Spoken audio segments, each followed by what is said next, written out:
All right, John, when we reached out and gave you the list of the 500 greatest albums, this is not the record I was expecting for you to come back with. I'm extremely happy because we had no idea who the fuck was going to do this record, and you are the man that came through. So why don't you tell me about your experience with this All right, record, my dude? experience slash confession, as I was saying before. Exclusive. Yeah, no, I got the list. I was super when I heard about your podcast, and then I thought about the list because I've looked at this list before, obviously in the past. I'm a huge music fan. I love music. Um, I fall into the category though when it comes to true music loving. I fall into the category of sonic, more sonic than lyrical, even though I love it for, I love music in all its different forms. But at the end of the day, if one beats out over the other, then it's more comes to the beat, the sound, Yeah. and The vibe. the vibe and how it Yeah. courses through my blood and veins. 100%. Yeah. I mean, be it dance music, obviously, but just I mean, I've grown up listening to so much music where I never even got the meaning of the song until much later in life, or Yeah. oh, that's what about. While at the same time, there were songs that have hit me from the beginning because of their lyrics and this and that. So, anyways, looking through the list when I was trying to, I was like, well, it's hard because there's 500 to choose from. Kind of, I was trying to find some that was coming up in your list Thank you in for doing order. that, because that would have been weird if you were like, yeah, I want to do Beatles Abbey Road. And Yeah, we're like, yeah. that's in 7.5 years, bro. Well, that's what I meant. Like Led Zeppelin, like started me on this path of music in my Yeah. life, and so I was like, "Oh, Led Zeppelin is going to be way high in the list. I probably can't do any one of those, even though I'd absolutely love." So I started looking in the next couple, and every single one was like, "Okay, I love this artist, but I don't know this album as much, or I love this album, I don't know this album." And then I saw the Indestructible Beat of Soweto, and I felt, you know what?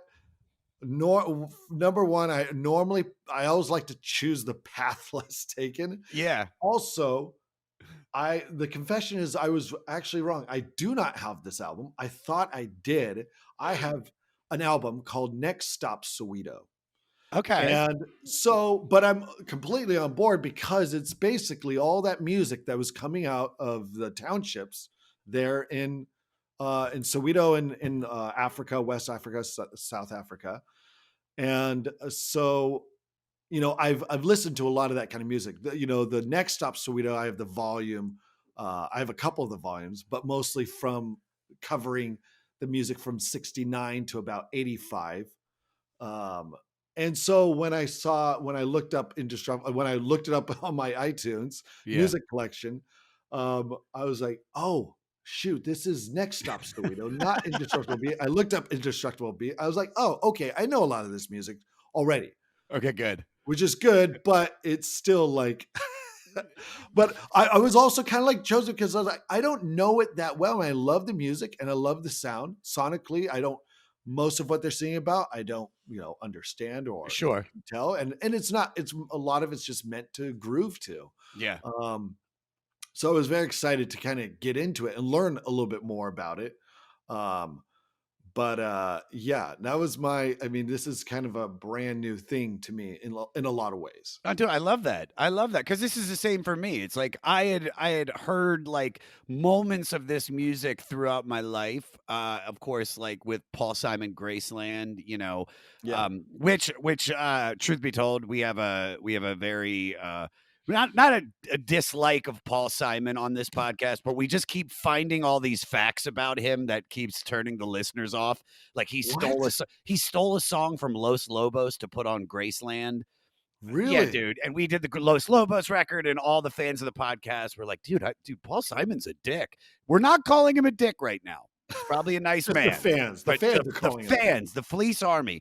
But this is much like you, John. I feel music differently than other people. There's some of us that have, like Sure, we said, yeah. we talked about vibrations. It's like sometimes a song can come out. It could be classical music. It could be jazz. And it just hits a chord and you just start weeping because you feel it so genuinely.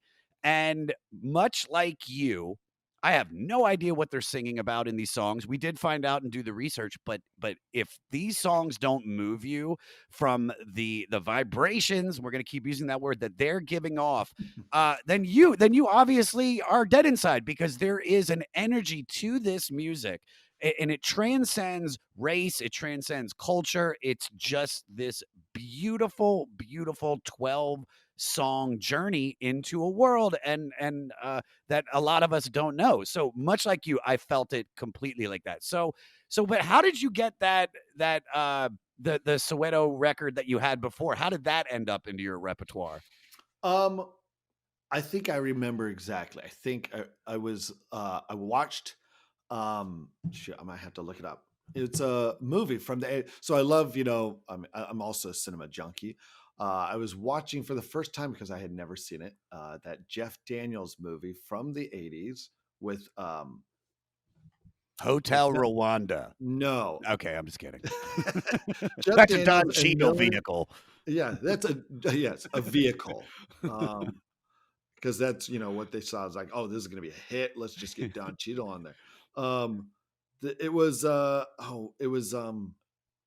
shoot, Jeff Daniels and Melanie Griffiths in the 80s.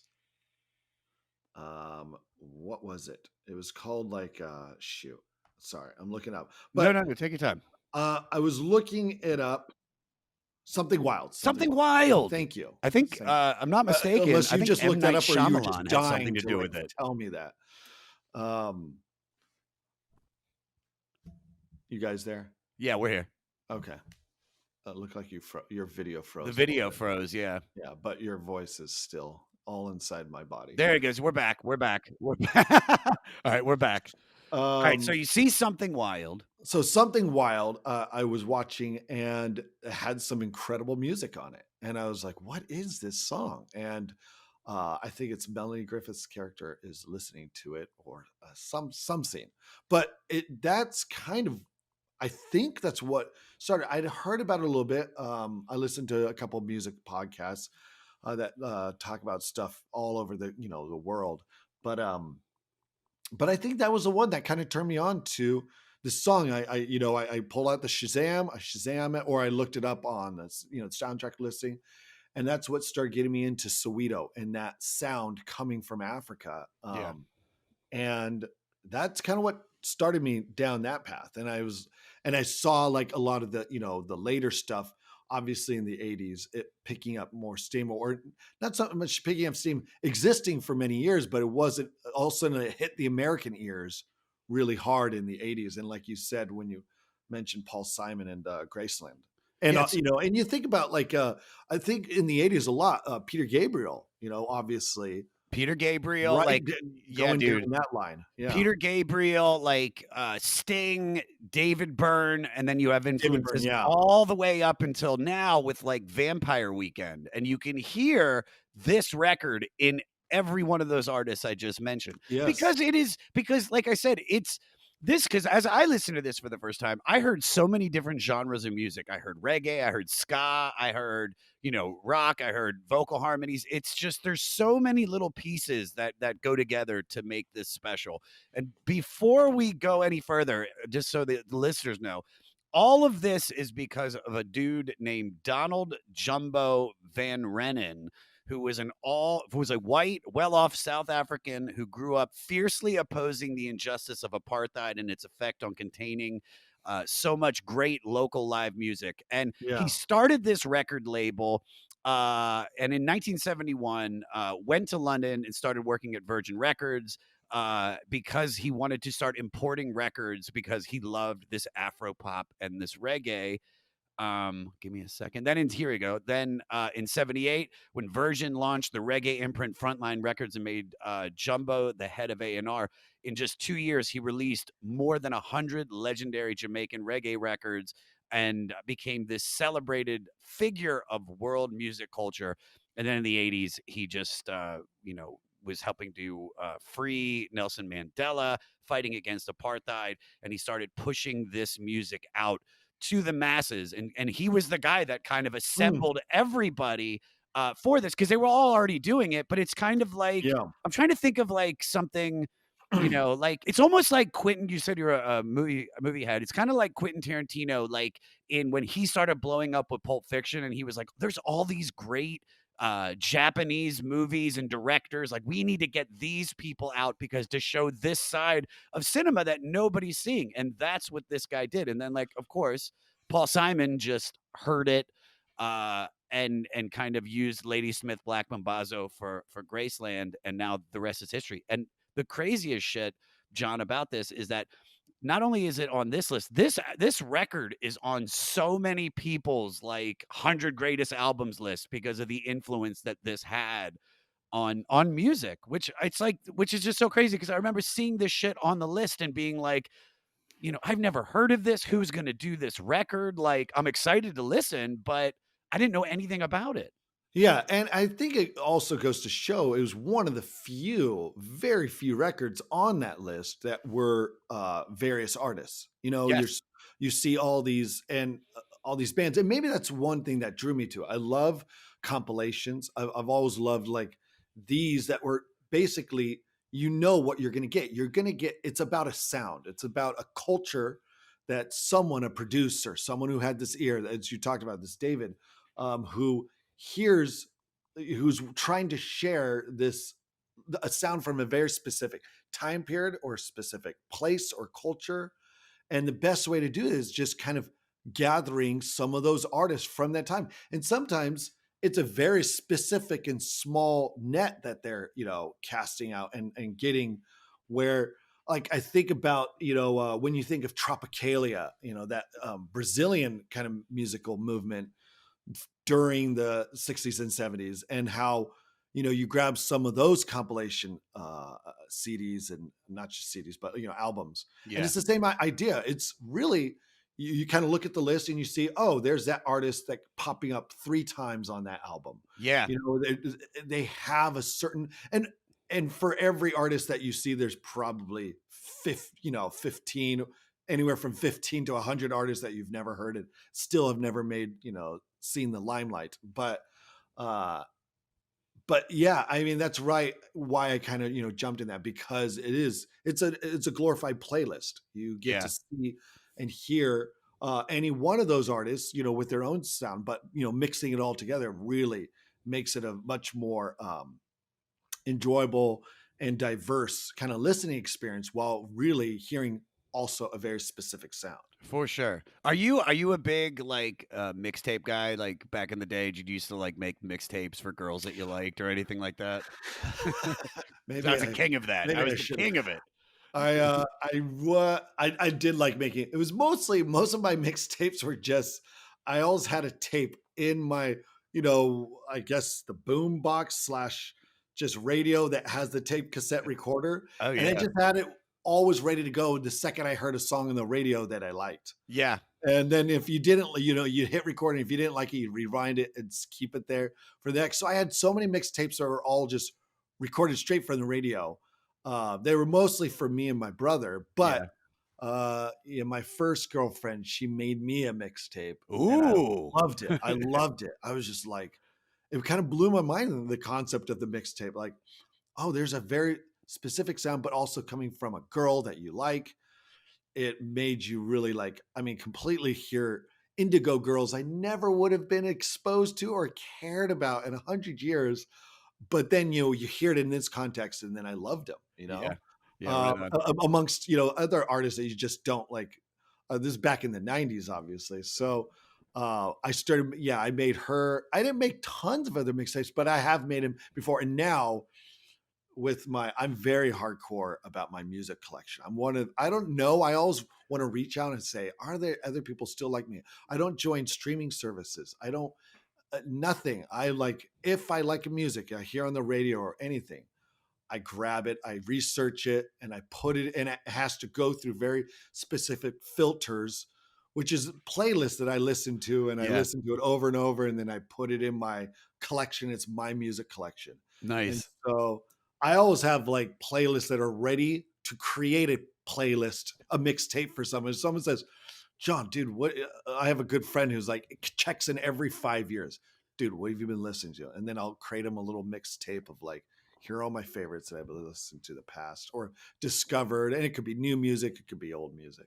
We used to have all of our guest makes mixtapes for the audience, and you saying that makes me want to bring that back because I never knew if any of our listeners actually dug or listened to the mixtapes. Like, No. Neil deGrasse Tyson putting like 10 songs on a list, and we would go out and like promote it. And I was like, is anybody? I feel like we're just wasting Neil deGrasse Tyson's time because you always want to spend time like, well, I got to open with this and go from that, and then I got to bring it down, and then I got to come back with the force, and then rock it for the last 4 songs. And But it's like I think creating a mixtape or a playlist is an art in and of itself. Like the person creating it, I know that I've done it before. I did it for Rolling Stone way back in the day when they were doing more of those. yeah, And I created one. I think I did one for iTunes as well. When I was just like, I don't care who. I mean, you assume someone's gonna look at it, for sure. and it is giving such a huge part. Like I rarely share the music that I like because it's so personal to me, and yet at the Yeah, same time, I want to share it. yeah, yeah. Like so, yeah. Oh, I completely agree with you. Well, this is like a very beautiful, African mixtape of just some of the best artists that were doing this. And you honestly, you could tell that there was thought in the order of the song and the sequencing. And so let's just dive into the record. Yeah. John, so do you know how to say a lot of these names? Because I feel like I am When going you to said that, butcher a lot of this. when you mentioned that before, I was like, "Oh crap!" I was looking at these. I'm like, I I pride myself on pronunciation of different cultures and maybe like a lot of like Asian languages. I'm pretty Yeah. good, but this I'm looking at. I'm like, holy cow! Like it's almost like the beginning starts out bad and just gets progressively worse. And Some of and these I'm artist really names, bad at butchering names. I've been doing this in the 2.5 years we've been doing this podcast. I can't tell you how many times I've track fucked up nine, people's names. track nine. Who wants to take a stab at that artist? Well, let's Guns. let's save that one for track 9. Okay, Let's okay, just okay, go into okay, 1. All right, okay. so the first song is called Oh, Ewangilo Bolele. Yes, which means, "Can you pay Lobola for me?" Yes. Oh, okay. All right, so here, Lobola. let's play a little taste of it. Peter, play some.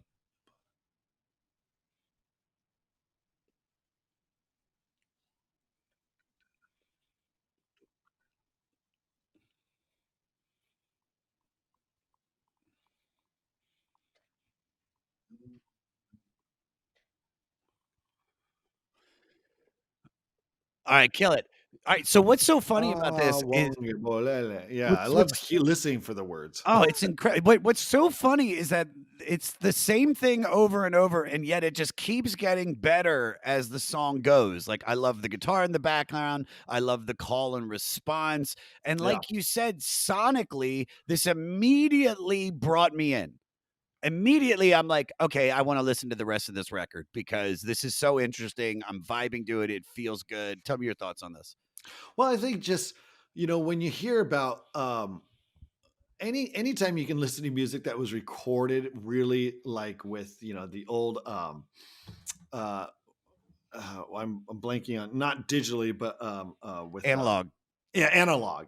Analog, it's just uh immediately brings a crispness to the instruments, and so you just love, and you can almost just jump right in and just know that I hear this and I just picture like a studio in this time, maybe in a country that especially a lot of these artists were probably recording in studios that weren't super fancy, Oh, yeah. or maybe it wasn't even studios or just homemade studios in their in their own house. So you just think, I just like to picture the people doing the instruments, and that immediately when you can picture it and just hearing the fun that they're having, Oh, for sure. um and creating a different kind of, we hear that term wall of sound, and while that brings used mostly for different kinds of chamber pop and chamber music. I think of it in almost every single time I listen to music. I think, oh, I like this wall of sound. I Yeah, like yeah, yeah. how these layering instruments and it's the percussion. So much comes down to that fun percussion, Yeah. creating the beat, the indestructible beat, as it would be. Yeah, nice tie-in. All Yeah. right, so also known as bride price or crawl, lobola refers to the money or property that a person who wants to marry hands over to the head of the family of his potential wife for him to be considered for a customary marriage. So that is basically what's going on. So the singer is asking his father to Yeah. pay his bride price because he is a broke musician. I mean, how many times have we all experienced that? It's like, Dad, let me It's borrow $50. I want to take this girl to go see Home Alone 3. They're re-releasing it at the ArcLight. So let me ask you, let's talk about like a Gregory. Is it Gregory Porter who does that song about like uh who's singing to the dad about like I want to take your daughter for my bride. I swear it's what song yeah, is that? pretty good. Real good hands. Real good hands by Gregory. I nailed it. Good job. Real good hands by Gregory Porter. And and it just reminded me that's what exactly what's going on. He's singing to the fathers like your daughter's going to be in real good hands. Yeah, yeah, yeah. No, I completely. All right, let's talk about your family for a second. How supportive were your parents when you chose this career? They were great. They were super supportive. Like, when you think of supportive, it's like, going down a direction that you would think is not okay or something. But I think they're just like, dude, like he's doing something creative, since I was a kid, especially like in a middle school, high school, I always knew I wanted to do. They always knew we were really into creative stuff. My brother and I were big into art and drawing. All throughout high school, I would make videos. I was into art. In college, I studied animation. So when acting kind of became more my thing, no one was it's not that they weren't surprised, but they were completely like, yeah, you're making movies. We always knew, we said from get-go we want to get into making movies. And they're very supportive, especially coming right out of the gate with a movie like Napoleon. They were like, at first they were like, well, okay, we don't get it, it's weird. um but I think over the years they've come to understand the movie more so through the people around them, telling them, like friends of my parents who are like, "Oh, he's in this," and they see the love that other people have for it. So it's almost kind of brought them more to understanding the film, if that Yeah. makes sense. Yeah, did Um, so did you have any idea that what when you got that script and you get the part, did you have any idea it was gonna turn into this phenomenon? Because that's the only way to explain it. It's like no one sets out like this is gonna be a cult classic that people are gonna love and know every word to and memorize dances. And right out of the gate, your first film is something that transcends cinema and became a part of our culture. Like, what were your first thoughts when you saw that? I had no idea. I mean, when you make a move, I don't, this was such a different situation because I didn't have the perspective of this is another project. Oh, Yeah. I'm a working actor. Here's another film. You want to believe in every film that you're going to work on, but that's me speaking as an actor now. At the time, I didn't even consider myself an actor. I was just more a friend of the director, Yeah. and we had made the short film, and I was still kind of going down the path of becoming an animator. But I was studying acting, and so when I read the script and when we were getting ready to make this movie, I was like, yeah, this is very independent, but if it can capture the spirit of the short film that we made, then I think we've got something. I think there's something that people will like. But honestly, in all honesty, I thought, our kind of audience, like 20, 30 somethings, maybe 40 ish people might get it. People who are into indie films and weird, quirky comedies, people like maybe the Wes Anderson or the Cohen brother kind of Yeah. audiences. Yeah. I never thought kids or like older folk would really get it or care about it. Yeah. Um, but that took me by surprise when it really started to become like a family film, and people tell me, oh yeah, every generation, and I'm talking like great grandparents, grandparents, parents, kids, they all can sit around and watch and enjoy it. That really kind of started taking me by surprise, but in also a way that was like, okay, yeah, I can see that. I can Sure. see that. When was the moment that you knew this was bigger than just a film? Do you have I like think, a I mean, it was such a slow build every single week instead of like, when it came out theaters, it was only in a couple theaters in LA and New York. yeah. Kind of the traditional, like, let's just put it there, try it out. And every week they would expand to a few more theaters. So unlike most films that like get their one shot at the, weekend box office and they fizzle out after the first week, we kept building because we were putting more and more screens. We opened in June and they started leaving theaters by like November. I Yeah. swear, and it came out on DVD just that December. But so it was hard to exact moment. But I think one of the defining moments was when I was asked to go on Letterman, and that was like the first talk show I'd ever done. And what a good one And to I was start like, off with. Letterman, Yeah, holy yeah, cow! yeah. And Letterman was sitting there laughing, like he couldn't keep a straight face. Like he was just like he was holding the DVD, and he rarely promoted, movies, but he was telling everybody, go see it twice. Go see it twice. You won't get it the first time. Yeah. So go see it twice. You'll get it the second time.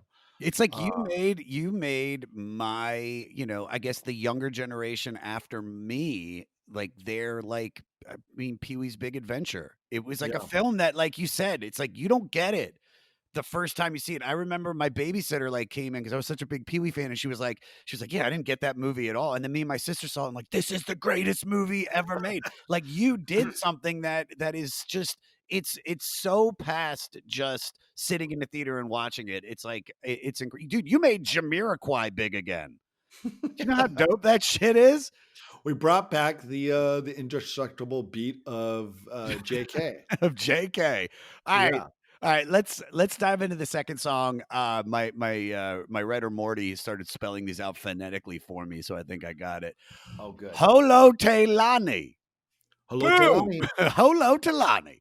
Um, daughter-in-law, and it's Nelsie Sabib is the main No, vocalist. Sadib. Sadib, thank you. Jeez, Nelsie Sadib. That's an easy. I'll take that one. thank you. Nelsie Sadib.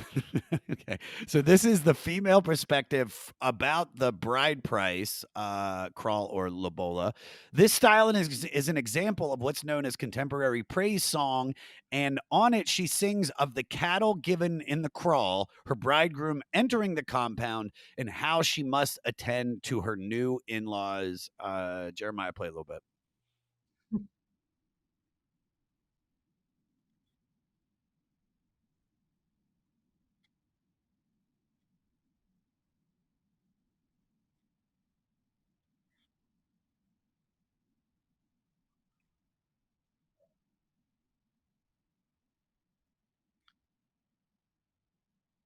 Hello, I kill it. Talani. So I have no Hello, idea what Talani. Nelsie's Hello, saying, but with Talani. that kind of scowl, she's obviously upset at her in-laws. She's like, why do we always have to watch your TV shows? I mean, I don't know if that's what she's saying, but I feel something. What I love about this is that this is like African reggae and it's spectacular. And Nelsie's voice is just phenomenal.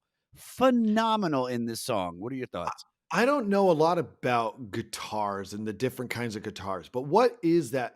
I mean, the second that guitar comes in and you hear it, like this is the same guitar that obviously helps create that sound because you hear all throughout Graceland Yeah. and a lot of those.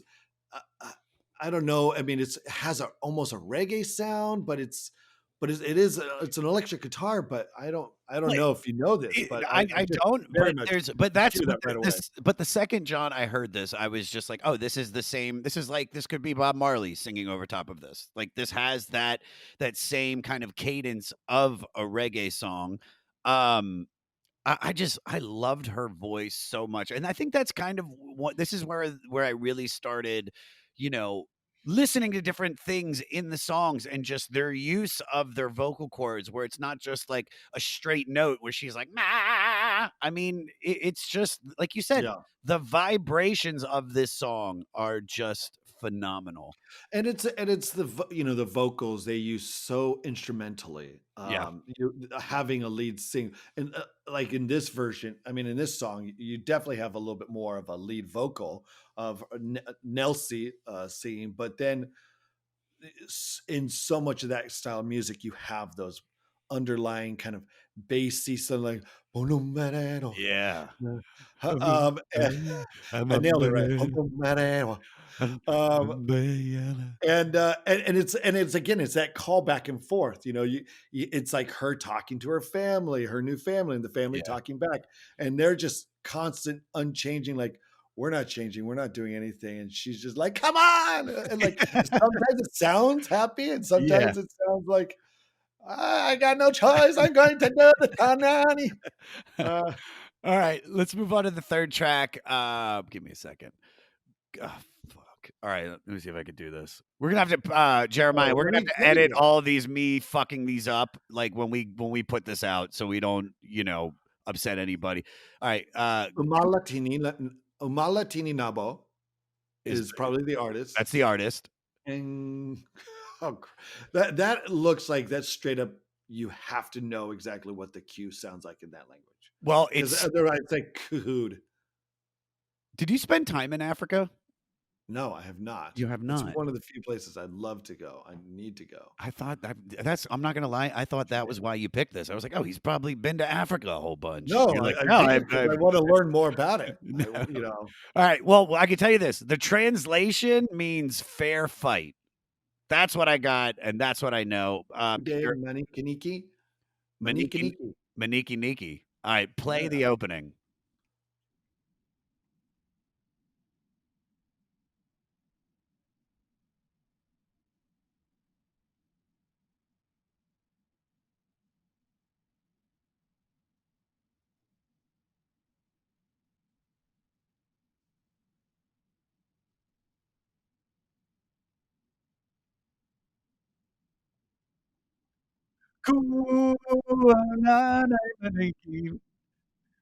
Kill it. Aniki Niki. Oh, I'm gonna start using that in my regular vocab. So this is one of the pseudonyms that hugely popular vocalist Simon Mahalatini. I can't get his Jesus Christ. This is so hard. I feel like there's gonna be a fan that's gonna get mad at me. All right, let me take that whole thing Mahalatini again. sounds good. Huh? I got Simon Mahalatini right. sounds good. I got Yeah. Simon right. So let me take it again. So this is one of the pseudonyms that hugely popular vocalist Simon Bindi used after breaking from the supergroup he had with the Mahotela Queens vocal group and the Magana Sale band in the early 70s. And I we're That's the best you can do. That's the best you can do. trying.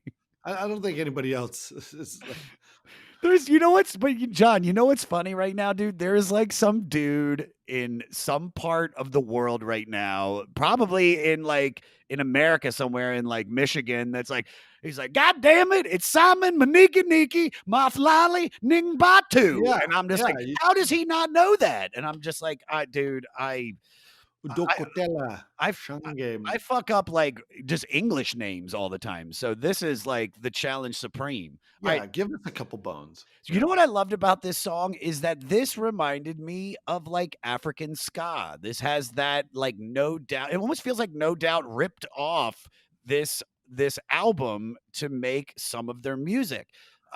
Which is phenomenal. And I Yeah. love that you can hear something in Southern California in like the late to mid 90s and then you're something from 1985 South Africa and Oh, how they sound so similar. and it's so clearly like when that producer just got this music out and how it just immediately infected the veins of all these musicians, these music producers, these record label execs, who are like, we need this sound, or like, how did we not like, you hear it and it's immediately catchy. It's Yes. so catchy. And it's just like, this is dance music. This is just I want to move music, but you can put like it's not just like repetitive dance music where it's the same thing. Like I love, and I'll bring him up. So another discovery I made recently is William Onyabar. Onyabor. I'm not Okay. sure exactly how to pronounce it. Do you know what I'm talking about? No idea, but I'm with you Okay, on but this ride. he's an African artist who basically is part of this whole movement. Undiscovered, but I think he did his own thing, but it's similar, but also still very unique sound. And this guy is just like gets funky with the guitars and the bass. And look him, I'll send you a link, but look him Please. up if you haven't seen it. But it's all a lot of the similar movement where his music is it's all total dance music, but it's very much just like, they'll go for 11 minutes long and it's the same beat the entire way. Really cool, great kind of background dance music. It's my Saturday morning chore list music. Um, Nice. if I'm like, sweeping or, vacuuming the wrong, I'm like, um, but but like this, yeah, you hear it and you immediately think you can put it can have some of that ongoing rhythms, but you can put lyrics to it and just make a cohesive pop song out of Yeah. so many of these sounds. Yeah. What I do a lot when I hear this kind of music and I hear that, like I immediately thought, because again, the cinematic side of me is always thinking music videos or movie scenes that could use this music. And when I heard that and you talk, it's called Fair Fight. That's what it translates to. Yeah. And Let me check again. you listen to that music and you just picture this little boy going out with all his friends in this small like African village, and his friends are helping him get all these awesome like a bat with nails in it, Yeah, yeah, getting all yeah. these like cool little weapons that you're like, this kid's going in for a fight. He's gonna make it fair. Yeah, So dude. up against some nasty bully or gang or something like For that. So sure, for sure. Speaking of fights, and everybody sees you, like everything I've known about you is that you just have such a good persona. Like I couldn't imagine you breaking the law or even arguing with somebody. So what's the worst fight you've ever been in? oh man, I've never been in a fight. That Argument? like I mean, with family and stuff like that, but nothing like I think about that because I'm like, in my older years, I've become more like I will speak my mind a little bit more. So, or if I Yeah. feel like I've been treated unfairly by, someone, behind a desk or something, but I don't think I've ever, um, the worst fight or argument. Yeah, I don't.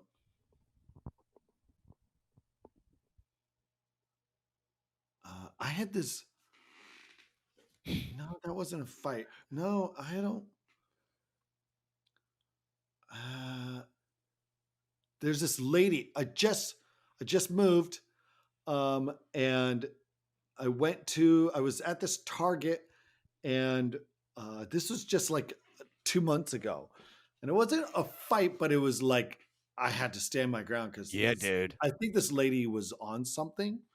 She came up to I was in the parking lot, kind of checking my list, grocery list, whatever I had to grab, and she comes up to the van and knocks on the window. And I'm like, I roll it down and I'm like, yes. And trying being friendly. And she starts kind of explaining her situation, which was very hard to understand. She was from another country, but she was also, so her English has a little broken, heavy accent. Yeah. Um, but it was also very, like she was tripping on something.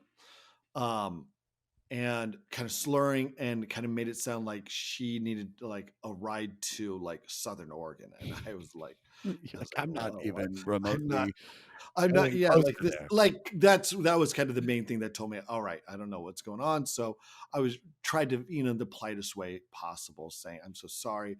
I tried to give her directions to like a bus depot that I knew was around um, but she just didn't seem like she was having any of that. Just like, and then I said goodbye and I had to leave. But then I went inside the store and they came back out with my girl and I saw her like kind of going up to other vans and asking people. Yeah. So I'm sitting there. I had grabbed my stuff. This was like an hour later. I was coming out of Target and she comes up again and she knocks on the door again. I was like, oh shoot. And I roll down the window and she starts kind of saying the same thing, but like just even more like I've got to get there. I've got to get there. But like I almost would have caved in. I Taking do her to that a lot. Oregon? You were gonna take her to No, like Oregon. take her to somewhere because she kept changing where she wanted to go. I was like, well, I'm headed up north this way. And she's like, oh, well, she didn't. So I was like, something's going on because she doesn't know where she wants to go. I don't Yeah. know what she wants until she tried to get into my car. Ah, She there's where started the fight pulling I on was the like, thing. "Where's this fight gonna start?" And then Yeah, no, that's just it was the closest thing to me standing my ground. Not much of a fight. Maybe the other things happened, but she started pulling on the thing, and luckily it was locked. And I was just like, okay, like what? I kept thinking, what is going to happen when she gets in my car? And I don't like, where am I taking you? You don't even know where to go or where to tell me. And I was like, I don't have to. yeah, So I you're just, like, "Where to first, crazy, ethnic tripping lady? Where do you yeah, wanna go?" "Okay, we're going to Van Nuys." she had bulging veins. She was a little scary, but it was more. I was like, what could have happened? I kept thinking, what if she had a person? What if she pulled something out? Who Oh my knows? god, yeah, in this day and age, like, you did the right thing by, I noticing the kept, bulging veins and then driving off as fast as you can. yeah, yeah. I was, that's a sad fight story. I mean, I've gotten in plenty of fights with my friend, like just fun wrestling fights. I got headbutted by my friend once who was trying to do a fake move. We were always doing fake fighting, like, For sure, you yeah. know, and this guy had no coordination and he just headbutted me and I got a bloody nose and everything. I was like, what's wrong with you? Come on, we've taught you so well how to do these fake fights. What I'm hoping is, like, halfway into the podcast, you're gonna go, "Oh, wait, I totally forgot. The worst fight, I stabbed this guy in Yeah. Utah, like, Oh, that's right, guy. He's 5 still years ago." there. Yeah. Alright, the next song, Indoda Yagazi Elimnyama, which stands for "The Man in the Black Coat" by Amazwazi Mvelo. Yeah, dude. This was Maswati and Bello. Yeah, dude. This was a male vocal trio that Mahalatini sang after a reunion with the Mahotela Queens and the Magana Sali band fell apart in the early 80s. There's so much that I love about this song, but this sticks out the most. Jeremiah, play it.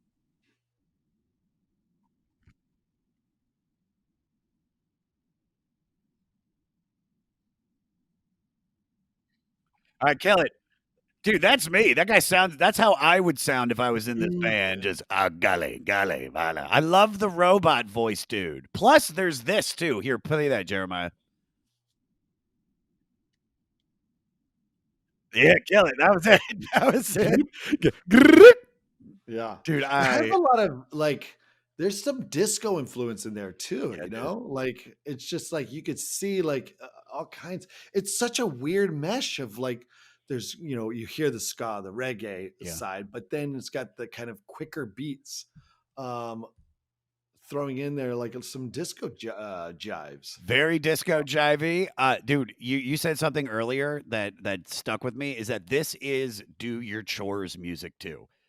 This is like, I feel good, like, I was like, "God, I don't wanna do any of this crap," and the next thing you know, you've cleaned the whole apartment, and you're just dancing the whole time. It is like Saturday morning when you don't, and especially with the kids, I'll just blast it throughout the house. I was like, they have no choice but to feel that. It's like it'll just make you happy. This And is then, and if this would be great music to have to play with children. Now, this is like it's because it and by saying that, I'm not, lessening how great this music is. yeah, This is so like, it's just it's so positive. There's nothing you don't have to worry about the words, what they're saying.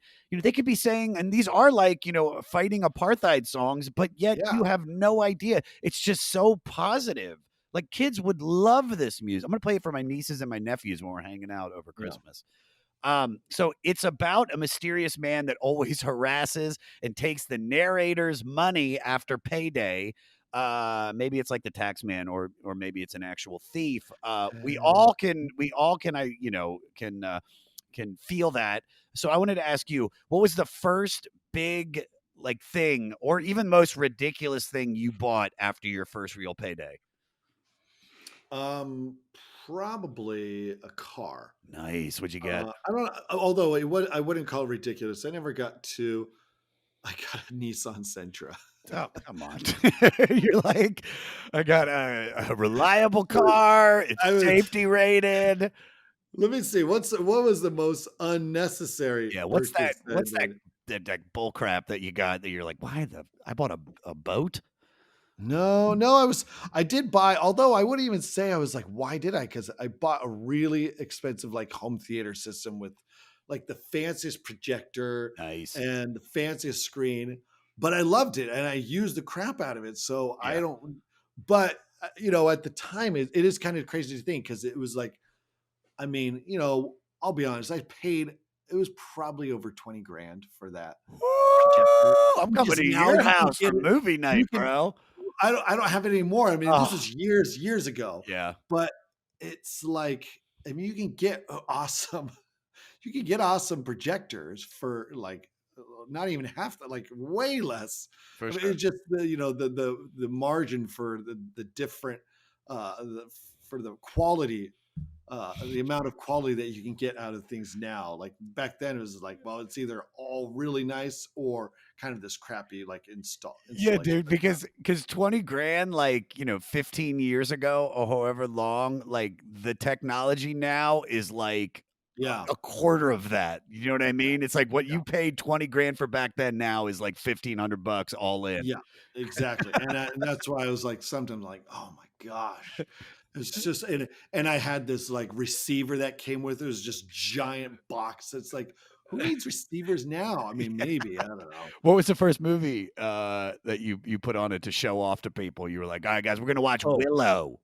it wasn't. Hey, first of all, Willow's sweet. Great movie. Secondly, it was not a movie. It was a video game, Gears of War. I Ooh. like put on. Yeah. I think I was in hardcore in Gears at the time. Yeah. So I was like, dude, check it out. Because I could control the sound. I was like, I'm gonna shoot that locust head off. So you can hear all around you. I was like, oh, this is the best. Dude, totally. All right. So this next song, we've been doing this podcast for 2 years. This next song might be one of my favorite songs I have heard from since I started doing this podcast. The English translation is "The Stream of Music." The song title is Ooh. "Ethangeni Wamkulo." It is by the Mal. Let me take it again. Mm, It's by the Maltini Nezin Tombi Zomp. I can't. Zomquascio. I can't. Zomquascio. I want to give this so much respect, but I but do. it's so hard. I apologize to if there's a listener that I'm upsetting right now. Seriously, this is breaking my heart. All I know is this is one of my favorite songs we've done from doing this podcast. Peter, play it.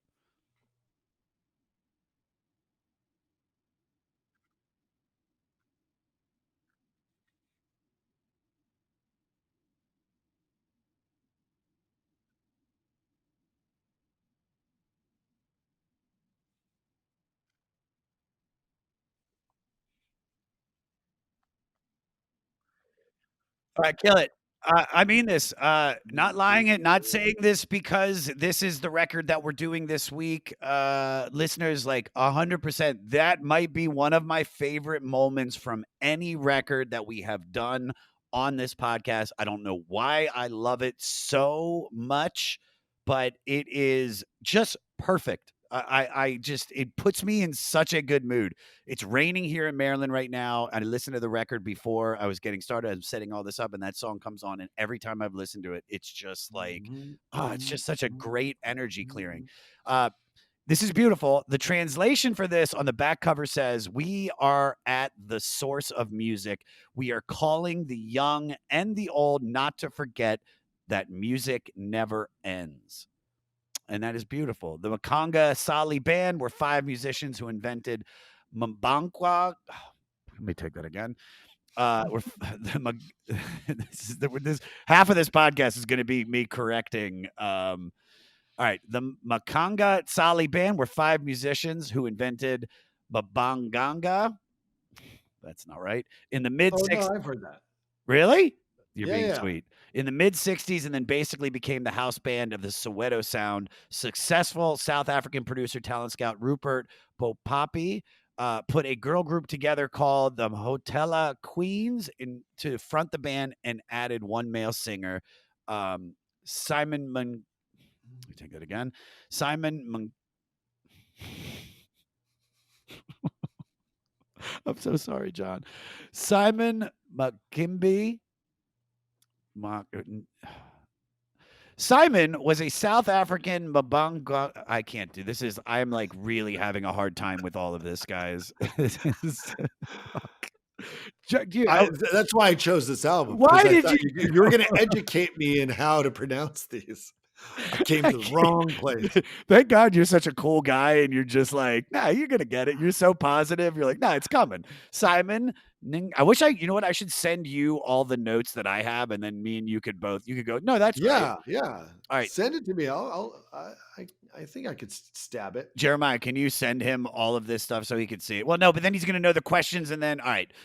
Okay. Simon Nkambindi was a South African Mabankwa singer who sang in a deep growl, which became known as groaning. And that is the robot voice sound that we hear throughout all of this. And, Oh, cool. and So that was a style of saying groaning, kind of like getting a little bit of that guttural. got like, it. This is how I talk naturally. I should be I would- one of the South African groan singers. I would go to South Africa and they would hear me and they'd be like, "You are going to be our nation's star." top groan singer." Who knew I was already doing it throughout my whole life? Does that include the brrrr? Gosh, I don't know about the brr, but I love the brr. So this South African supergroup was hugely popular for years, but broke up by the end of the 70s, only to have a short-lived reunion in the early 80s. But after Graceland introduced South African music to the world, they reunited to international success. I love this song. What are your thoughts? I thought it was great. I mean, it was like, I love the I feel terrible not being able to copy the words exactly. I think that we're just painting ourselves into this terrible corner. Like, but again, it's the love of the music. Like you said, you can just hear it. Like they're so. It's called stream. It's called Stream of Music. Is that what it's called? Let me find it. Or that's what it's. We are the source of music. We are calling the yes. young and the old not to forget that music never ends, which is 100% true. Yeah. And you can just hear the love of, I mean, all musicians you would assume love music. I mean, Yeah. I guess some musicians might be doing it just as a paycheck and they know how to strum a guitar, but you could say that about every musician. But I don't know, like sometimes you hear stuff like this and you just like, they love it. They love it so much. They're singing about it. They're singing about their love of music instead of bogging it down with, I mean, some of them have messages, but even when they're like talking about dealing with new in-laws or trying to enter a fair fight, it's still like the subtext for almost every single one of these songs is music is the best. Yep. And it's our lives and we have to have it constantly. And I think that was a thing with them. Like they always had music playing. They or like in the background, whether they're playing it somewhere, someone at some place, they're filling their lives with it. And it's like a message to us. Like sometimes I feel guilty if like I always got to have music playing. Like I'm the if same. doing the dishes, if I'm doing chores, I got to have music. If I'm doing any kind of work, got to have music. If I'm in the car, got to have music. Yeah. I'm the same way. I think it was like beginning of 2019 or 2018. I went out and I spent like a couple $1,000s on speakers all around my apartment. That's all like voice activated through Alexa. And I just was like, I'm going to have music playing in my apartment in every room, all synchronized from this point on. And immediately my life got better. I don't know how to explain it. Just whatever it is, the vibration, it just has made me a happier person. So I wanted to ask you, being the way that you grew up, and I know you dig all different types of music now, but was there any music that you were kept away from or discouraged to listen to when you were growing up? Not. I mean, growing up, I grew up. It's still very like kind of in a religious household, and but rarely were they ever saying. It was just kind of like inferred. You shouldn't. Watch the media that you take in, the books, the music, the movies that you watch. If it detracts from, or if it entices you to do bad, or I don't know. To me, it was weird because it's like I just love. I didn't really get into music until I was in like middle school or high school, and I mean maybe that's how it is for most people. Basically, my music experience growing up was up until that moment, like middle school. It was just whatever my parents listened to, and they listened to basically three bands: John Denver, Mamas and the Papas, Peter Paul, and Dude, Peter Paul and Mary was my first concert ever. I've seen Peter Paul yeah. and Mary like 7 times live at Wolf That's Trap. amazing. And they will all and because of that, they actually hold a very dear place in my heart. I love them. And but that's like all they listen to. If they listen to music, if they put on anything, that's just what they own. They were not big music curators. They didn't own a lot of music. So come, middle school and my brother gives me these Led Zeppelin tapes. Suddenly my eyes, my ears, my whole world to music was just open, and I just started listening to classic rock, basically anything and everything from that time Yeah. period. I mean, So it was to go from Peter, Paul, and Mary to yeah, suddenly, hey, hey, mama, see the way you move. I I mean, think my were you body just like, oh my God, what is going on? it was just beautiful. It was beautiful. I don't know. It was like maybe I feel like it was always there with me, and here it was because in unlike other things that you grow up on that you kind of fade away through time. Led Zeppelin has always kind of remained my favorite, and I'm Yes. like, is it because they introduced me to music? No, I don't think so because they are. I mean, we all know it's Led Zeppelin. They're solid. They're like Yeah. if I had been introduced through Hanson or a voice or new kids on the block New or Kids on something the like Block. that. I've been listen all Then the sure, they could have opened my world to music, for but then I sure. probably been like, like whatever. I Are don't you know. introducing your kids to all different types of music now? I do. I've always, I mean, whether it's, on purpose or just because I always have music playing in the car Yeah. or when we go on road trips or anything, I always play music. So they were always exposed to different and it's always different. And sometimes I'm sad, like, I'm like, maybe they should have because as a kid I only heard Peter, Paul, and Mary and John Denver and Yeah. those three. And here they've never really been able to latch onto dad's music because it's always changing. It's Yeah. always changes. But that said, it's giving them exposure to all different kinds. Nice. And now, they'll pick up things that like, oh, I want to hear this. And I love it when I can find something because there's a lot of stuff there's just anything they just don't like of mine, they call country. I'm like, what are you talking about? It's not country, Yeah. not country at all. But then every now and then you'll have a nice little overlap and it'll be like, dude, we really like this and you like that. And we'll dig that together. Dope. That's dope. All right. All right. Next song, So Bomb. Let me take it again. Next song, So Bamba.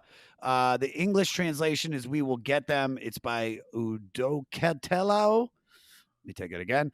Udo, my goodness. Udokotela. Udokitella Shanj Namjaha. And this is just a fiddle led instrumental with a little Cajun feel. Ooh. Play a little taste, JT.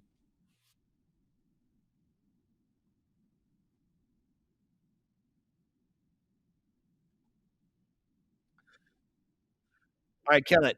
All right, so this may be an instrumental, but this dude is shredding on the fiddle, and that little place, that little Let's part say. that we just played, I think he holds that one for like 30 minutes. It just keeps going. Just keeps going. All right, your thoughts on the fiddle? I loved it. I was just like, wait, what is that for a second? And it was like, oh, that's straight up like brings a little of that Cajun feel. Yes. I loved it. I think it's great. Again, it's just that kind of like those underlying beats that are just kind of rhythmic. Yeah. And you can hear all those having kind of heard a lot of these for the first time today, even though hearing you're like, oh yeah, this is the music that they were using Graceland and like used in the 80s, like that African music explosion in the 80s Yeah. with all that kind of stuff. Yeah, I You could love it. take this song though, you could take this song, which is from South Africa, and you could put this in an Alabama like hootenanny and just them playing that, and the people in the hootenanny would be rocking Yeah. just as hard. And if until they saw what color they were, and they'd be like, "Ah, get these guys out of here," and you'd be like, "All right, dude, just chill What out." am I Music, listening to? music transcends everything. All right. Yeah, yeah. Speaking of transcending, so Napoleon Dynamite blows up, and then you are starring in these roles with like Will Ferrell and Reese Witherspoon and Billy Bob Thornton and Diane Keaton. How prepared were you for that? I wasn't prepared at all, How do but you get prepared to work with Mark Ruffalo? I mean, that is yeah. insane. I mean, but I think I tell people I really lucked out in many ways. Lucked out in that, you know, I had this golden ticket of a movie, Napoleon, to kind of open up all these doors. But also lucky that in the beginning, all those films that you just kind of mentioned and those people, they were all really cool. Yeah, And I think it would have been different and harder if I got more of a classic, like scene someone big who's you know, who does their job, but at the same time they're like difficult to work with, sure. or if they're a bit of a diva, or you know, throwing it, it would have disillusioned me a little bit more. It would have kind of thrown me off the feel of like, you know, I don't think this is I grew up not in Hollywood, and I always wanted to hope for the best. But I mean, Will Ferrell was so nice and just Yeah, so laid back and easy, and Mark Ruffalo was just like that. Like this guy, you wouldn't think this. One yeah, of the most un-Hollywood type feeling of people is just like a cool guy, just hanging out with. Oh yeah, let's talk, and then they're getting on screen, and then they're doing the thing, and they're like awesome. But yeah. then, you know, cameras stop rolling, and everybody was just so easy to work with that it didn't really feel like, did I need to be prepared for this? This is like easy. Yeah. Um, Who is give us all the inside scoop. Who is the like I can't believe this is the nicest human being I have ever met, and I'm such a huge fan. Who is was there anybody that just completely you're like, you've exceeded the expectations of how awesome you are gonna be on such a level that it's blowing my mind. I think, well, I mean, Will Ferrell, obviously, like Sure. when I first found out he was going to be in Blades of Glory, I was really like, I mean, because the way it went is it was originally going to be me and Ben Stiller, and Ben Stiller's company produced it, Yeah. and Ben was going to do it, but then, and so I was really excited from the get go, just thinking like, oh, me and Ben, this is going to be great, and then he couldn't do it due to a scheduling conflict, and although to this day I still think is because he was like, this is going to be really hard to do on the ice, Yeah, yeah. ice skating. But no, I think it was just some like conflict or something. And he's like, I mean, it's still his movie. He's like, we're making it, but don't worry, John, we're going to get someone. I was super bummed because I was really looking forward to Of working with him. course. Then they brought up Will Ferrell. I was like, oh, okay, that's a pretty Ben good guy. who? Uh, uh, one of the Will, funniest people in the world. That is so great, man. I you know so he was, yeah, he was really just, he was just awesome to work with, and he was nice, and he wasn't at all crazy or anything like that. But he could bring the funny immediately because it was just that's who he was. You yeah, know, he wasn't. He would kind of play. He's just doing his thing, yeah. and but really easy to work with and really funny, and I loved it. Yeah. Do you ever have a moment where like you guys were in the middle of a scene and he's just going off book and just riffing and you're just like, oh shit, I have to act, and then you have to like you forget you're just in awe of how great he is. Yeah, I mean, most of the scenes, it's kind of like, you know, it's set up, and I'm a little bit more of the straight man Yeah, to, you know, kind of the setup of the joke, which is weird to say in our position because we both look like ridiculous, like just craziest yeah. outfits, which was really what was so fun about the project. But yes, there was many moments where we just and you'd be like, "Oh, wait, here, no, I can get involved and I can be physical." A lot of times, there's Yeah, just physical things that when we're kicking or punching each other and just doing stuff like that, and yeah. it was so much fun. Dude, I forgot how great that movie. I'm gonna watch that later tonight, man. That's such a great film, dude. All right, track 7, uh, Kwai Lale, which stands for "Leave Me Alone," and it's by Moses Machunu. This fiddle-driven Maskanda song is about being a young single man whose married friends are all jealous about the ladies he dates. This feels almost like a continuation of the last song, but the opening, I think, is the star of this. JT, play it.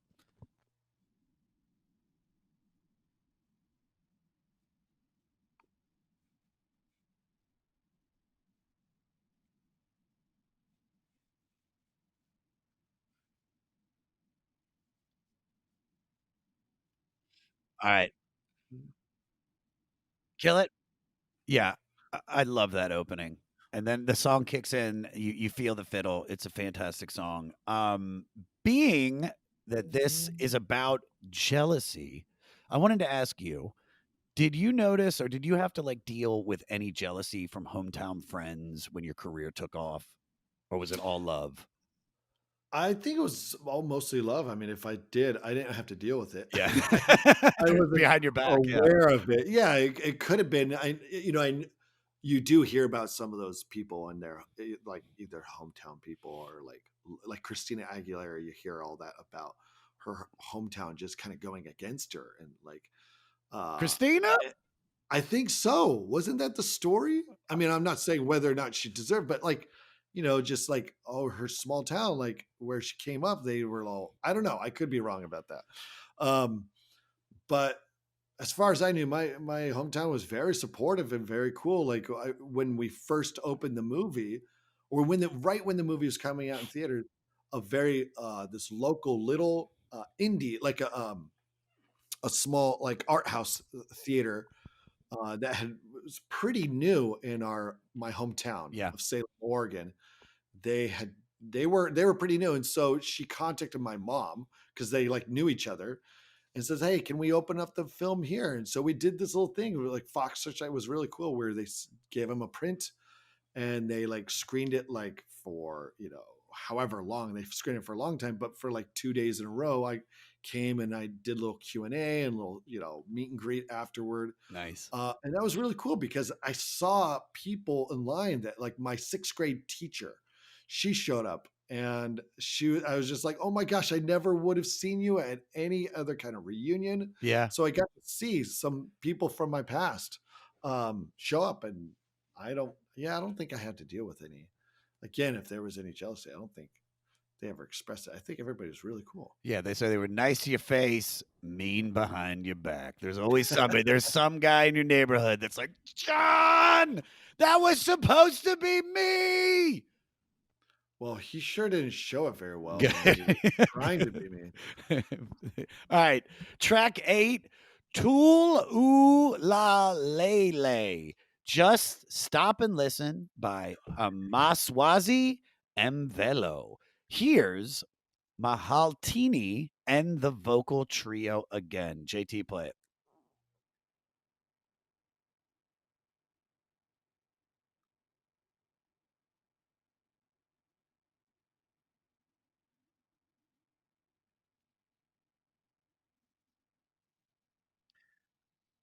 All right, kill it. So this is about gossiping. Tripping guitar. Oh, I love it. This is about people gossiping and talking a lot of smack. Your thoughts on this? Oh, talking smack is I love again in sing song form. It's like, oh, they're best friends. Oh, they sound like so happy and they're It's just like, dude, I I hate you wish I so knew. much. I wish I knew exactly what it was. Like, oh, how do you talk smack in this language?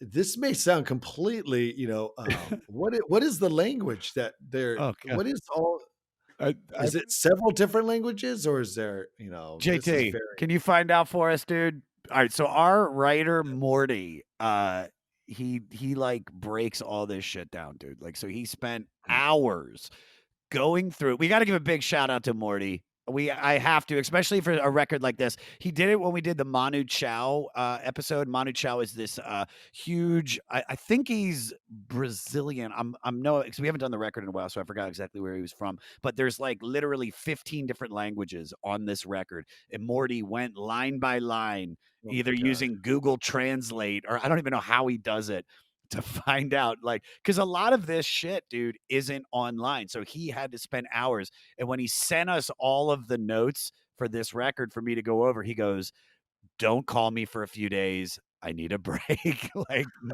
no question. So big ups to Morty. While JT finds that, let's move on to track 9. Cindy let me take it again. Cindy Lindile, We Are Waiting for You. This was one of the most popular Zulu traditional maskanda groups of the 80s. And that group is, I'm going to mess this up. Oh my gosh, I This can't is the one wait. we were talking about, right? This is the one that Yes. you I foreshadowed wanna hear you earlier. I wanna hear you take a stab at this one. You ready for it, dude? You ready? Because I'm coming in hot. All right. All right, give me 2 seconds. Let me just read it. Hold on. Because I want to see if I can nail this right off the jump. Ninganezi Amphisa no Kamba Lomvalelizo. How did I do Well, it? yeah, when you go that slow, you can do All anything. right, let me do it fast, dude. Oh my gosh. All right, here we go. Nungang Lafisa no Kamba Lamvalicio. Lamvalicio, which is a great Italian restaurant in Echo Park. Valalizo. All right, so their name comes from the names of their lead members, who is Nangam Visa and Kamba Lamvalicio.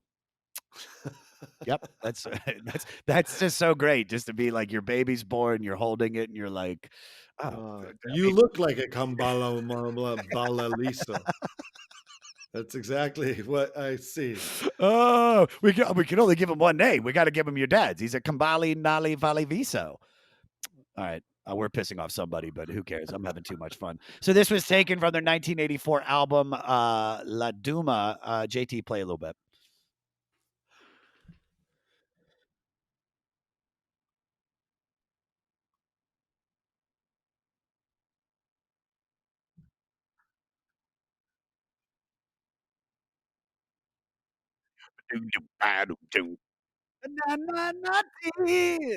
This is wait.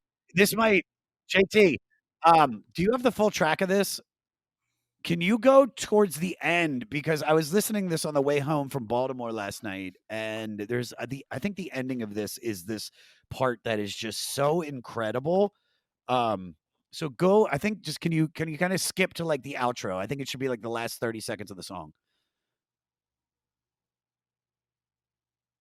You got it? Hold on, let me see if I can do it here, because this might just be coming through my what song are we doing right now? Cinny. Cine Lindille. Cine Lindil. All right, hold on. Cindy. There it is. Hold on. Make,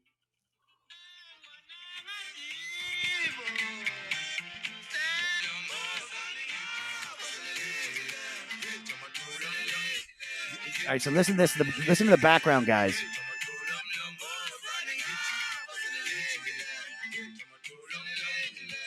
Whatever he's that part that yeah, boom bum bum bum. I was driving and I actually got pulled over while I was listening to this because I wasn't paying attention because I was just dancing in my car in the middle of nowhere, Maryland, vibing to this. This is what I'm talking about. A moment like that. That is why we do this podcast, because it's like I never would have listened to this, and now I am just so in love with it the more and more that we go. Thoughts on this song? How do you feel? I mean, I love that. I love the bringing in, like, it's almost like every couple songs they're bringing in a new different instrument. They bring in the fiddle halfway through.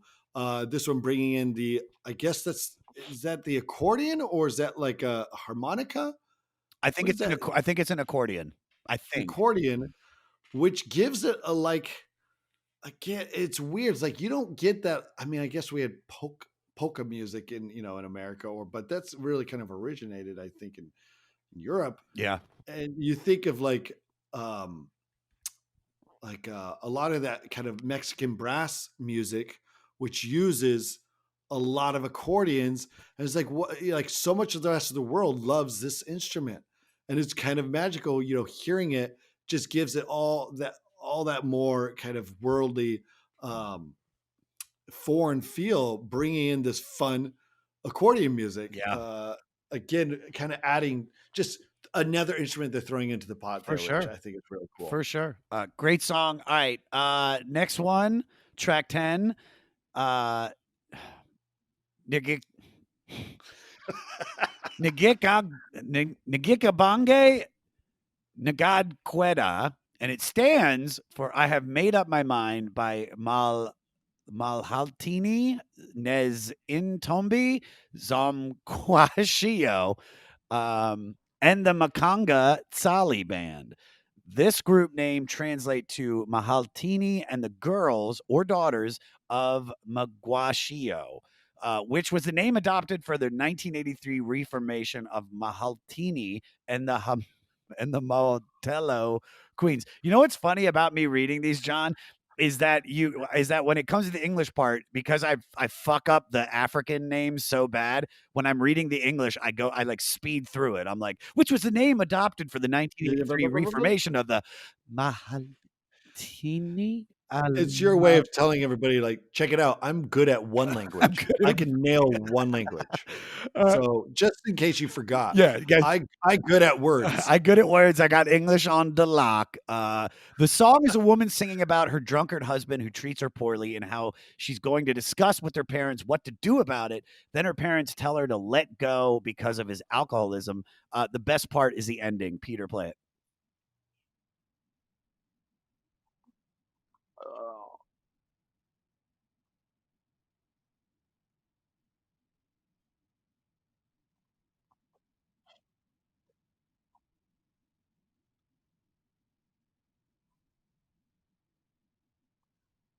I mean, that's just beautiful. Kill it.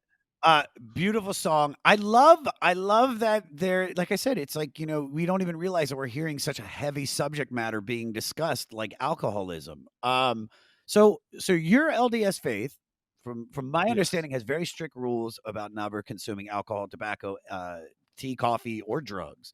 Have you ever been curious about any of them?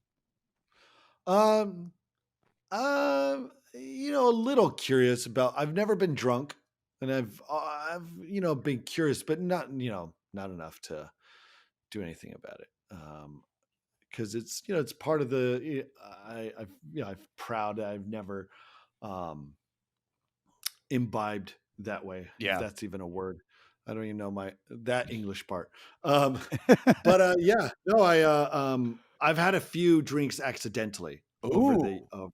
throughout my life. I mean, I can on one hand I can name all the times I've accidentally. Once when I was told it was homemade root beer, my friend was tricking us, and so I took a little swig of homemade beer. Ooh. Uh, once um once on the set of Blades of Glory, actually, where I thought it was Will Ferrell's rap. It was his last day, Yeah. and so they brought out some champagne, but they, for some reason, I thought it was sparkling cider. I can't remember at the time if they were like playing a joke or made me think, or I thought because he made some mention of it. So that was another accidental drink. Yeah. Um, but yeah, no, it was always just yeah, just like one or two other times where no, it was like one other time. It was just accidental, and it was like, oh, okay. Is there any But is there any is there anything that you're like, if you could, is there anything that you were like, that would be one I might, if I was into that, or if I was going to, like I don't know if it's like LSD or fentanyl. I doubt it's fentanyl, but is there anything that's ever just kind of intrigued you? I suppose having lived my life without any of that stuff, I'm like, okay, I've been pretty happy. I love having complete control of my faculties Yeah. and my control, and so I don't really miss anything. But I've always, when you hear about some kind of LSD trip, or whether it's a shroom or something that like makes you see things, I was like, oh, that would be interesting, like a roller coaster ride. All Yeah. right, I try, like that'd be interesting to see. Kind of, it'd be weird to see like pigs fly, right? um Let me tell you, or dude, it's all right. It's a shoes little, talking. it's kind of built up a little bit, but yeah, Okay, okay. you're not, What about your shoes talking to you? huh? Don't My Do shoe, your shoes have anything interesting to say? dude, you can find something that can get all of those things to happen. Um, but if you're at this point, there's no point to do it. No, Yeah, no lie. Seriously. It's like yeah. once you get to a certain age, it's just like, you missed it. It's fun. Like that's why I think, like, for someone like me, it was like, I always say this to, because I don't do anything really anymore. Like I smoke pot and I do take mushrooms only not to get high, to open myself up spiritually and more Mm, feel on a deeper level. Listen to music. Like, I can feel music. I took Yeah. mushrooms and I listened to, the Beatles when we were prepping for an episode, and it was just like, wow. It's like, "Oh, I get it even more now." I fell back in love with the band. But, I think all that stuff's for when you're younger, and then as you get to a certain point, like, I would never be like, "Dude, what are you, 42 or something right now? Dude, Yeah. 100% take some DMT." Like, there's no point, dude. You're doing great. Don't worry. Yeah. Uh, No, yeah, it's mild curiosity, but not enough. Like I just never had interest, you know. yeah, dude, you don't need it, dude. If this music, you still vibe with this music sober, Yeah, oh yeah. then Yeah, you're good yeah. to go. All right. Track 11. Music is my drug. Dude, and that's all you need, bro. Just give Yeah. me a hit of Led Zeppelin and a crack rock of Rolling Stones and a fentanyl patch of Guns N' Roses. You know what I'm talking about. Or do an 8 ball of this track, Joyce Number 2 by Johnson McCallie. Fuck, I thought I Oh, was gonna get it. thank goodness for this track. Joyce number 2. We got it. Yeah, We but nailed dude, it. but that was the thing though, John. I was like so confident, and then I read it. I read Johnson's last name, and I was like, Jesus, uh, Mc, McCallie. Yeah, this song to me was like African Zydeco. Peter, play a little bit.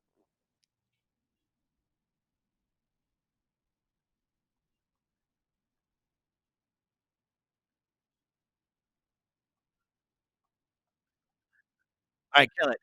This instrumental is by the accordion jive specialist and member of the Boyoyo Boys, love that name, who were Oh, yo, yo. also late 60s founders of Mumbangkwanga. Dig it. I love this song because I love Zydeco music. Huge fan of New Orleans and that scene.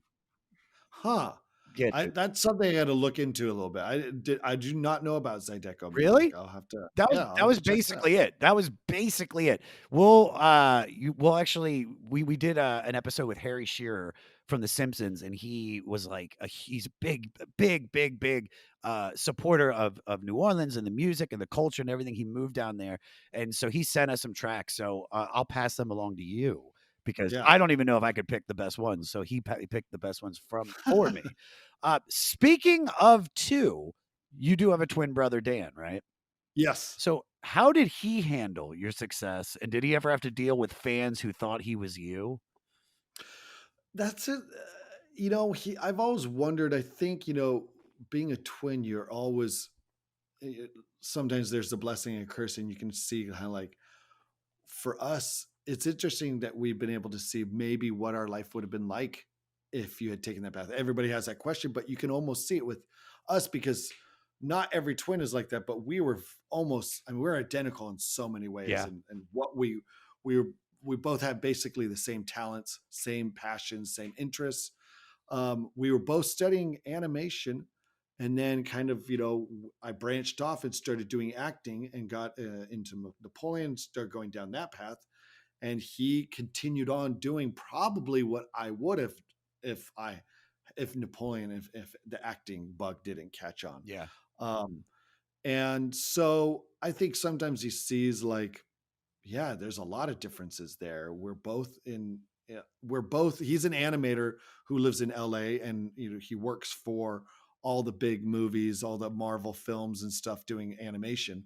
Um, so we both work in the industry, but I don't know if there's, I mean, he's handled it well enough as far as I know. I mean, we have fun with it. When people are around, sometimes they'll even go to him first.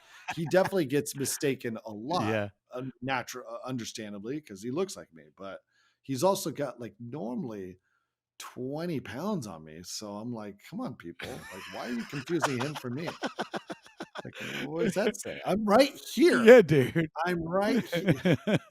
Um, and he'll mess. I mean, he'll just kind of like, he'll be like, "Hey, can we get your autograph?" And he's sure, and he'll just sign his name. He's like, "I mean, they asked for my autograph, so I mean, close enough, right? yeah." I mean, you guys Like if they're gonna complain, they need to do their research. I'm sorry. 100%. And it's even more worse for me when they think I'm brushing, when fans think I'm brushing them off. Oh no, I'm actually, you know, his twin. And then and I'll get the people who are like, "Oh, that's right. Yeah, he does have a twin." And then I feel guilty because I'm like, "Well, it's true, I do have a twin, but I was lying about which one I am. Dig it. I love it. All right. Final track on the record, Nansani Imali. Here is the Money by Ladysmith Black Mambazo. So this a cappella vocal group popularized the type of South African call and response music known as mbube. Peter, play a little bit because this is a very powerful song. Too bad.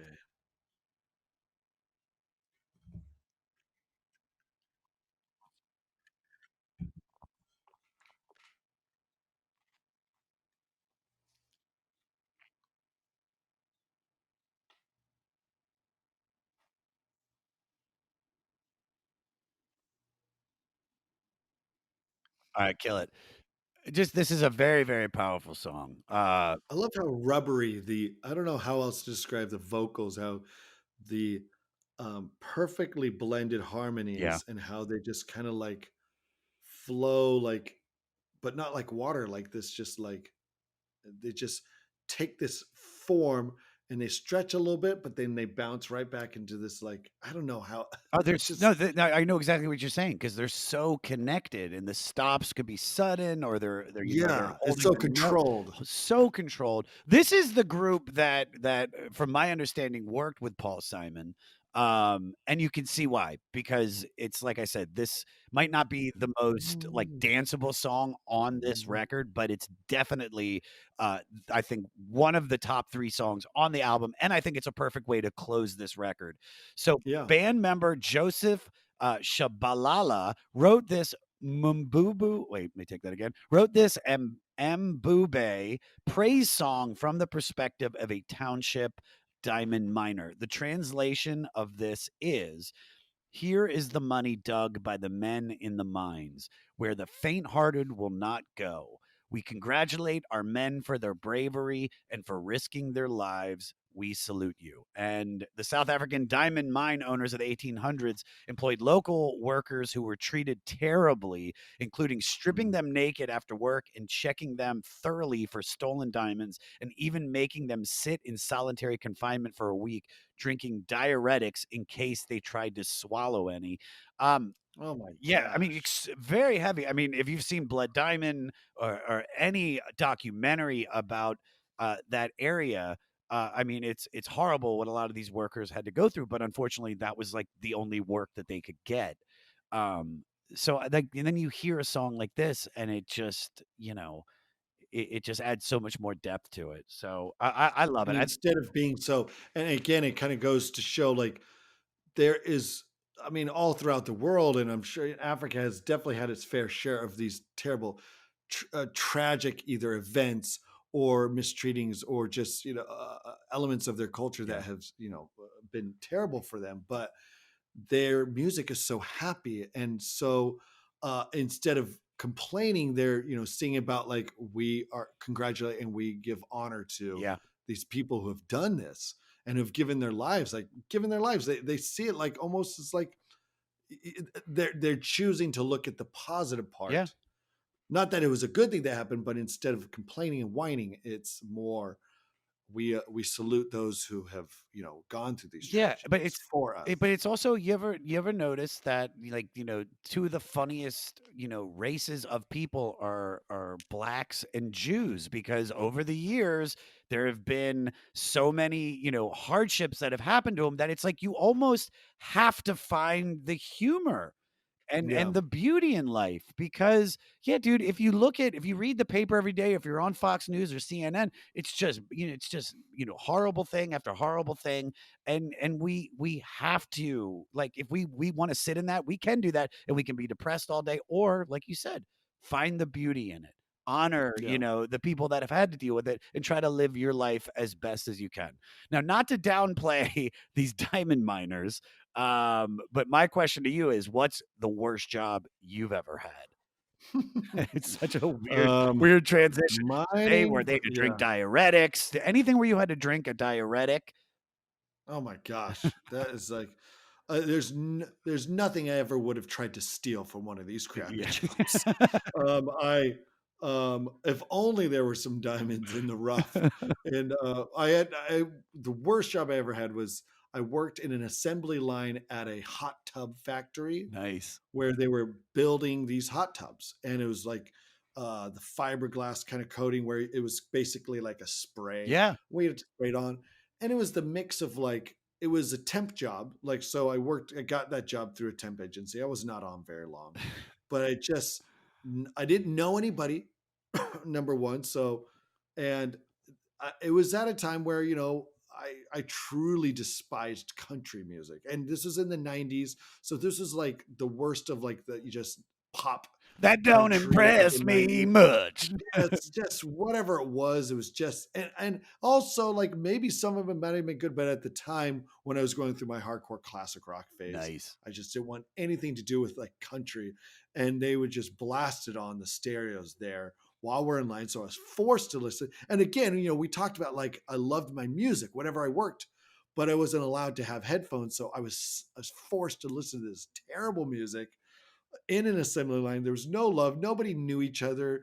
You're just spraying this terrible, and you You're get these breathing it fumes in. You're from getting the fiberglass breathing it in. lungs. And for a hot second, I got to use a nail gun, which I thought was cool. But then I came into work late, like the next day, just a few minutes late, and we got fired. And I was just like, "That's fine. I didn't want anything." Like That's the worst best job feeling ever. when you get fired from a job that you Or hate. let go. Like we won't be asking for you back. That was a great thing about a temp job. You're not really fired. You're just not asked to go back to that particular job. God, I wish Ladysmith Black Mambazo made a song about your experience. Just I really home out there. fiberglass lungs, Country lungs. music sucks. Country music sucks. Oh, Clint Black playing in the speakers. Terrible music. All right. Dude, that's a shit job, bro. All right. You want to do some facts and then we'll get you out of here? Let's do some Let's do facts. some facts. Facts, facts, facts, facts, facts. The word, let me take that again. The word Mbangwa, oh God, I'm saying it so wrong. The word Bakwanga, thank you, means a common cornmeal porridge eaten in the rural areas of South Africa and was originally intended to be derogatory because it was adopted as the genre's name in the mid 60s. Huh. Who knew that the whole day that we've been going over this, we were saying a derogatory term for cornmeal? Um, I love that I love that you feel you nailed Bakongwa, and you're like, yes, finally. And there's still someone out there going, no, it's no, still wrong. dude, I'm gonna get so much shit for this episode. But listen, listeners, Fleece Army, just know that I put love and into everything that we've done Yeah. today. It's all love, no disrespect. It's hard. This is very, very hard. So speaking of reviews, what is the worst review you ever got? Oh.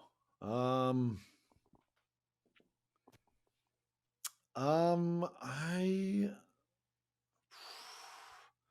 I'm sure, like, in the beginning, I never really read reviews. In the very beginning, when I say like the beginning, like after Napoleon came out, and I lived down in LA, I had those Google alerts where you can like put in your name and anything that came up about you. Yeah, And that lasted all not very long because I was like, oh, this is like a bad this is idea. Like you shouldn't horrible. alert yourself, like because you might start seeing like I don't even remember if it was, oh, maybe bench warmers came out soon after, and then, while the movie, I love the Yeah, movie. It's not the kind of movie that's going to get good reviews. sure. Um, but the worst review might have been for something like probably something like bench warmers Yeah. where like, oh, just like, oh, he's this movie's terrible, and everybody's just doing a kind of like offensive version of what they're playing. John just kind of rehashing Napoleon Dynamite again, uh and just going for the potty humor and just playing body jokes and stuff like that. I was like, yeah, it's Yeah, funny. it's funny, Yeah, dude. seriously, I'm sorry. shut up. Not everything has to be To Kill a Mockingbird. Sometimes we can just have something just to enjoy. All right, let's flip it on the opposite side. What's the best review you've ever gotten? Mm, um I think one of the I read this somewhere that Jerry Seinfeld was asked, what was, you know, being a comedian, what's some of the best stuff or funniest stuff you've seen? And he's like, in the past, this was, he probably said this like, a number of years ago, but he said, like, in the past 15, 20 years, probably Napoleon Dynamite is the funniest movie I've seen. Oh. And that was a I don't know if he was an official critic, but that was a great review. I'll take it.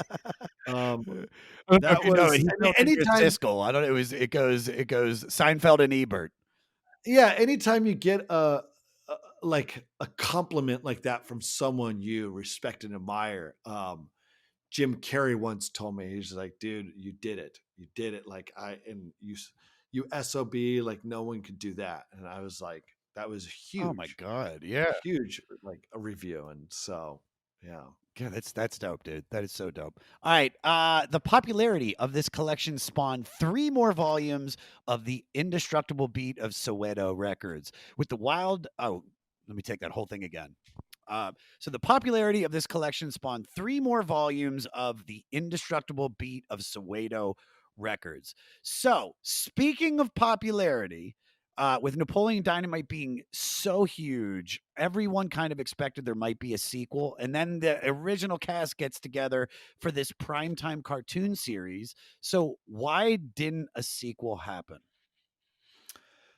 I think just everybody kind of was off doing their own thing. Yeah. The director, Jared, really, for this kind of film, Jared Hess, who wrote and directed the film, him and his wife wrote it and then he directed it. It really had to come from him. Yeah. There's no way they would have.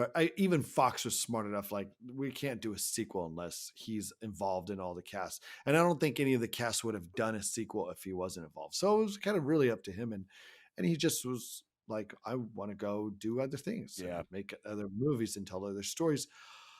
That said, and everybody, obviously, it's like the number one question we've all been asked. And even now, it's like, well, could you do it now? And there's different versions that we always play with in our mind, but it's just kind of waiting to see if Jared ever decides to go back to it. And if he calls, you're 100% in. If he calls, I'm totally in, because I know it's going to be something weird Yeah. and interesting, and yeah. And you're going to be like, all right, I'm getting paid 5 times what I got paid in the original. And that's the only Oh, way I'm doing it. no way, man. To make more what I made from the original, I'm going to have to get paid like 200 times more, or at least. Yeah, dude. All right. All right. Where are we? Paul Simon was originally influenced by a bootleg cassette of the Mukbang of oh god. I've said this like 40 times already today. Mbang Mbanga because the Mag- G's look like Q's. Magamba. No, I don't see it in front of me, But so you I got can't it. say. We're going to take your pronunciation. Magamba. Artists, including some of these, and then recorded part of Graceland in Johannesburg, which brought its popularity to the mainstream. I remember when Graceland came out. I remember my dad loved it. And a lot of the record, because I haven't listened to it in a long time, it's you can hear so much of the influence of this record, and then you hear a song like You Could Call Me Al, which was like the big hit off of it. And you're just like, nope, that's just a really good pop song with a little bit of flair. But how cool is that for him to hear this and be like, no, this is what I have to do. I love that.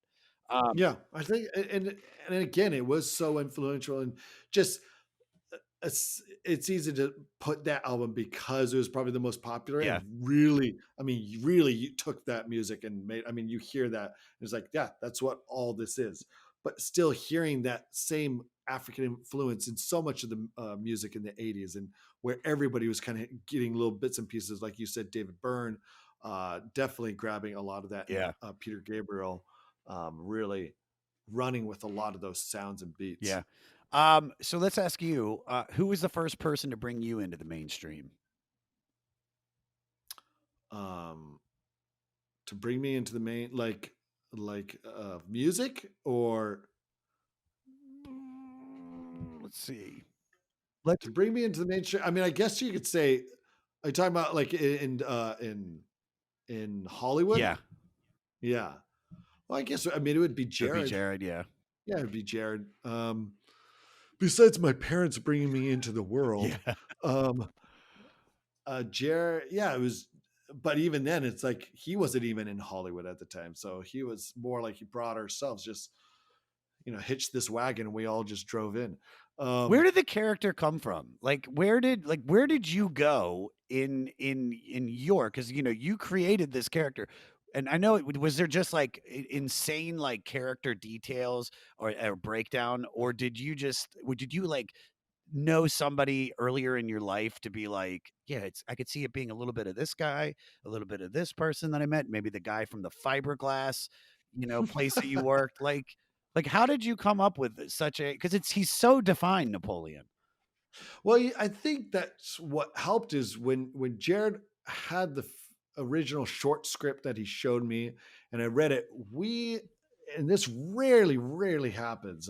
I mean, it's just speaking for my experience, but I think a lot of times when you have the director and the actor completely synchronize, 100% synchronize and understanding who that character is, because every writer and or director, but especially whoever's writing it, is like pulling from their own experiences Yeah, and writing from their world, their perspective, their world. Our perspectives just happen to match up almost like 100% because we're both raised very similarly. We came from big families, lots of brothers and younger brothers for that matter. And so when he showed me, he was just like, yeah, basically this guy is like my younger brothers and kind of myself. And it's like, yes, this was kind of my younger brothers. I have two younger brothers, and they were always like walking around acting like the world was taking a dump on them. Like, oh, like this is so retarded, and like just saying like whatever's coming, like no finessing anything, just crusty. yeah, very And crusty. so it was a little bit of myself in there, but a lot of my younger brothers and little bits and pieces of kids I knew in high school and middle school who, just kind of certain elements, like certainly the way he talked, I got a lot from my younger brothers and from the way Jared kind of saw it. And he would say, kind of like just that, oh, oh, everything's like horrible and smells. Oh, what is it? You smell like a cat's butthole, kind of like that attitude. But then, you see the kid sitting next to you in English class, drawing some sweet drawings that he thinks are cool, but you're like, oh, the proportions are a little bit off. Yeah, Like that dude's like shoulders are coming out way too far, but he's got like really in-depth shading. So it's almost looks like it's supposed to be good, but it's not quite. yeah, And there was a lot of that kind of vibe and feel that I was like, yes, that's this kind of kid. He thinks this kind of stuff is sweet. He really takes stock in his own skills, but he also is humble enough to realize he sucks at everything. yeah. And um, yeah. What was there when you finally got in the costume? Was there one thing that just completely centered you? Was it the moon boots or the haircut? When you Um, put it on, you were like, "Oh yeah, I think it was the perm. yeah, The perm was really like, I mean, the moon boots helped, but once you get that hair and like just the tight, when we got the perm and we started picking it out and just looking all crusty, and I didn't wash it for like a week yeah." or like weeks. I think it was. It was just, oh, it looked the part. It was so Do you perfect. still have the moon boots? Uh, I think I think I do actually. Dude. Like they make their way around. Sometimes Jared will send it to me and send it because certain I think Sundance had a little bit of a museum or people want to like put it up and show it. So, but I think I have them, but they're nasty. They're like ripped. They're shredded. Yeah. I love that Yeah, the moon boots are they're- like the Stanley Cup, like, everybody gets, like, a little time with it. That's dope. Alright, yeah. last fact, when traditional or neo-traditional African or Zulu vocals, often sung by 3 or 4 women, were added to Mbangkwanga, it became Mabakwishio. I think I said that right. A very popular music style in the early 60s. The term mabaquishio means to bounce, which describes the percolating rhythm of this music. In fact, that is the indestructible beat.